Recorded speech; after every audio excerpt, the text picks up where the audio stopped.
আসসালামু আলাইকুম। আমার সাথে আছে ছোট্ট বন্ধু তন্নি। ও নিজেই হচ্ছে গিয়ে ওর পরিচয় দেখতে হলে বলো।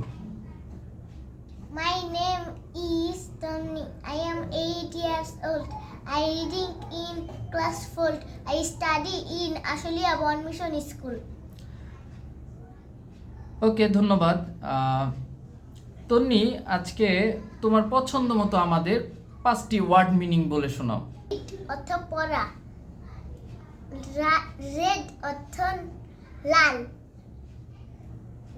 ব্লু অর্থ নীল, হচ্ছে বলো। ক্লিন অর্থ পরিষ্কার, ফিল্ড অর্থ মাঠ। ওকে, অনেক সুন্দর বলেছে তন্নি। আর সবার তন্নির ভিডিওটি এবং ইংলিশ বলার স্কিল কেমন লেগেছে আমাদের জানাবেন। ধন্যবাদ। সালামু আলাইকুম।